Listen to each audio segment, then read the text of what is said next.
for the Bills.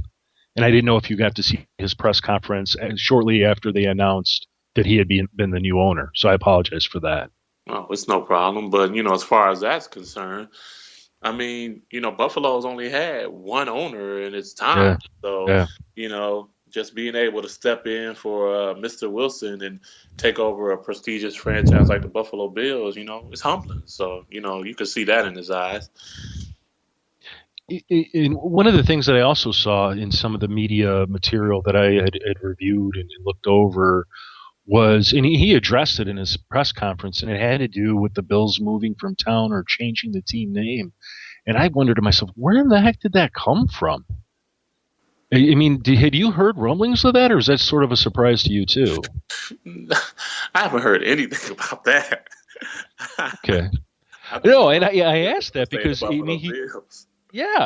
what I did too. I thought, who in their right mind would? And Keith and Steve, I know you two are patiently sitting there in the background, but being observers of all this, I don't know if you guys remember anything about that. Well, I was actually I was kind of curious, and Corbin, this is Steve. As an outside observer, you kind of heard grumblings from fans. I never really knew what the players' true feelings were about. There was all the rumors going around with Toronto and different ownerships and the movings and that. Mm-hmm. I mean, how did the players truly react to the possibility of moving to somewhere like Toronto? Or how was the true sentiment about playing half of your home games, in another country? Well, I mean, honestly, when those rumors were going around, we were in season and like nobody was really, to my knowledge was, paying attention to that stuff because we were trying to win games and, focus on, our job, because our job is to go out there and put a good product out there on the field on Sunday. But, from my perspective, Buffalo has a rich tradition. And, I think a lot of guys would agree with me saying, like, why would you move the team from Buffalo when, you sell out majority of the games, the fans love the team. Like what would be the point of moving out of Buffalo when the fan base is so strong and, people love the name, Buffalo Bills. We have fans everywhere. So that would be a huge culture shock if we were to move to Toronto. So I think that would have been a bad move altogether. Yeah, no, I agree. And being from Rochester, and I know your training camp is here at St. John Fisher College. Mm-hmm. I mean, just from the fan base in Rochester alone, and I know Buffalo is just as rabid a fan of the Bills. It would have been, and I have always had the utmost respect for the Buffalo Bills, even though I've been a Bears fan my whole life. The Buffalo Bills, to me, if they had moved, I agree, it would have been, it really would have hurt the brand. Mm-hmm. Yep. To our listeners out there, you're listening to the FantasyGreek.com's NFL Power Hour with our special guest, Bills defensive tackle Corbin Bryant, and I'm also joined by Keith Grieve and Steve Taylor of 87 Sports Fans. If you have any questions, feel free to call in at 585-633-7487. That's 585-633-7487. Or if you're like the rest of us who hang out on Twitter, you can tweet us at the Fantasy Greek or at LN Sports Radio. Corbin, wow, we've covered a bunch of different things here. And we were talking about, we had Mike Pettin, we had Jim Schwartz, now we've got Rex Ryan. Do you know if it's official, if they've,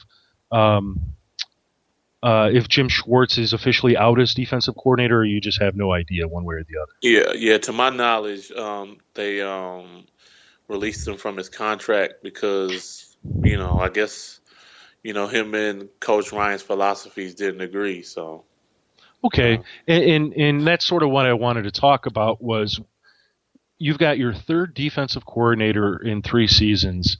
If this were an offensive coordinator, I think we would all be talking about, wow, how terrible that is, the difficulty of, learning new plays, signal calling, etc. Do you think it's the same thing on defense, or is it different? Well, I believe everyone has their philosophy and the way they want to, call a game. But I've been, in the league for a little while now, and defense is defense. Cover one's cover one, cover three's cover three. Three techniques are three techniques. So, it's pretty much all the same. It's all about how you call the defense, when you choose to blitz, and when not to. So. It's all about, the players you have and, how you're going to, execute a scheme. So, it's, there are different play calls and this and that, but, it's not that hard to learn. Talking a little bit about Rex Ryan's pedigree, and I wrote some of this stuff down because, there's just things that, because of the passage of time, you forget sometimes what a person has accomplished in their life. And when he was with the Jets, he had back-to-back appearances in the AFC Championship in 2009, 2010. He's been known to be a person who follows the philosophy of whatever you do best, we're going to take it away from you. He's obviously a 3-4 defense-minded coach. Mark Kriegel, currently of ESPN, but at the time was with the NFL, was talking about how from 2005 to 2012, Ryan's defense has never ranked less than 6th overall and allowed 281 yards per game on average from scrimmage. And I mean, these are the kinds of numbers that even as a defensive player, you kind of go, oh yeah. Mm-hmm. Yeah. And he's sort of coming from a team that seems to me a little bit similar to the Bills. Mm-hmm. You don't have to agree with me on that. No, nobody else usually agrees with me. I don't think that's a fair statement at all. Well, tell me what would be. Tell me what would be. I mean, if you're looking at the whole spectrum and looking at, did both teams have two young quarterbacks? Yeah, were two teams that was it two teams that struggled on offense the past couple of years? Yeah, but I just have the opinion that we have better talent. So, God bless you, because I was going to I would agree. Believe it or not, because one of the other things I looked at was just the raw numbers from last season. Buffalo Bills number 4 in points allowed, 18.1. Mm-hmm. Number 4 in yards allowed total, 312.2. Number 3 in pass yards allowed at 205. Number 11, and this was really, besides rushing TDs, the lowest rank for the Bills, and that was number 11 at 106.4 yards per game or 10 rushing TDs on the season. Number one, pass TDs allowed at 16. And probably to me the most impressive number 1 in sacks, 54 sacks on the season. And I know you mentioned the talent, but what would you credit this kind of an accomplishment to? Would it be the talent on the team? Well, I credit it to us knowing each other. We've been together for 3 years now. We've been able to gel as a group, being able to know who you're out there playing with and be able to trust them to do what they're going to do, really helps you on the defensive line and the linebacking core and in the secondary. So, it helps when you have, continuity and, and guys that know what they're doing. And, and that pays huge dividends, playing in the NFL. And I think that's absolutely amazing because, that's sort of what I reflected on when I was looking at these numbers, was that Rex Ryan must have just been excited to become the head coach of the Bills. I mean, with the kind of guys that you guys have on defense. And the one thing I couldn't get down today was who the free agents were. I know C.J. Spiller's one, but on defense, I wasn't sure at all. I don't know if you know yourself. Yeah, I mean, I know a couple guys like, Jerry, Denoris. Jerry Hughes. Yeah. Mm-hmm. And Denoris Searcy. Yeah. Those are the two things that come off the top of the head to me. So my guess is, from your perspective, the team better re-sign those guys. Yeah, I mean, I'm sure, those two guys are great players, and I know for sure that Doug Whaley would love to have them back. But, I mean, you just never know, so it's all about the waiting game. Yeah. I was I'm sorry, Steve, were you going to say something? Well, I was actually I was going to ask him something kind of off topic of what you were just saying, but it pertains to Rex Ryan. I'm reading through his press conference again over and over, and the thing I took away from his press conference is he showed that confidence that he had the first couple seasons with the Jets, where he just, he mentioned something about turning the Bills into a building a bully and seeing if people will want to play a full 60 minutes against you. What I'm wondering is a coach like Rex Ryan, who is very outspoken, do you believe the team is going to be ready for the extra media scrutiny that comes with a coach like Coach Ryan? I mean, I don't think it's gonna be media scrutiny per se. Like Rex Ryan's just a guy that's passionate about his team, and you're passionate and you're a guy that tells the truth and doesn't beat around the bush like Rex Ryan. That's what you're gonna get, and to the point that we're building a bully.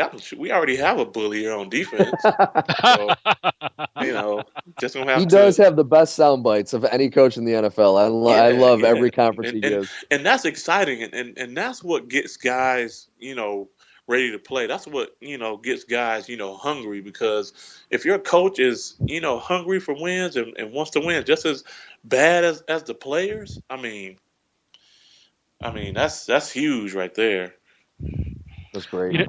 It was great from his press conference, Corbin. He was asked about, and it was a sensible question about, look, here you were fired by the Jets, and out of any division you could go coach, here you are, you're still in the AFC East, and you've got to face the Patriots again. And how do you feel about that? And his answer, and I'm the question, I'm not doing it word for word, it's a paraphrase, but his answer was, and I'm quoting, "We're not afraid of anybody." What do you have to say to that? Yeah, I mean, I agree, and I'm sure every man on the roster would agree with him too. Like, you go out there on Sunday, who cares? Like, you're playing against. This is one of the things I've heard while I was in the league. You're playing against, 11 great faces while you're out there on the field. Names don't come out. Just go out there, you do your job, you play as hard as you can, you execute the scheme. And you don't worry about who's out there. You have to think that you're the best player out there when you're out there. So, it doesn't matter, if we're playing New England, Green Bay, or, Jacksonville. It doesn't matter. Well, let me ask you, can coaches adapt to adjusting their personnel from a 4-3 to a 3-4? Yeah, definitely. We've already done it multiple times. Yeah. It's one of these things, when you said at the beginning of the show, I'm thinking to myself, man, I just lost a bunch of questions, but I thought I'd ask this one anyway. Well, you do look at your team, and you look at the depth chart, and for anybody out there, come to thefantasygreek.com, check out our depth charts. And, you kind of look around and you go, well, they've got the guys to take up the D tackle position, and, even if you're running a hybrid 3-4, and you sort of, I found the expression disguise, or a 4-3 under. Mm-hmm. Did I get that right? Yeah, that sounds about right. Okay, so you get your three guys up front, and then you throw in sort of a defensive end on one end, and throw one of your linebackers to the outside on the other end, and I'm like, these guys got these guys already. Yeah. Mm-hmm. Yeah, I mean, we just transformed our system to a 4-3 last year, and the year before we were a 3-4 / multiple defense. So it's not going to be anything to switch it back. Trust me. But Corbin, now would you say that it's fair to say that you guys are the exception as far as your versatility? Because not every roster is built to flip-flop like that, right? Yeah, I mean, because we have so many great athletes on our defense, like guys can play, multiple positions, like just speaking of myself, I feel like I can play, defensive end, I can play nose tackle, I can play, 3 technique, you just plug me in anywhere and I'll play it. We got, some, DBs that can play linebacker, like we got guys that could cover guys all over the field. So, that's what makes our defense good. We have guys that are versatile and that could do different things. Mm-hmm. Do you think the Bills would trade your defense for the Bears' defense? That's another show. That's Depends on how another much show. money you offer.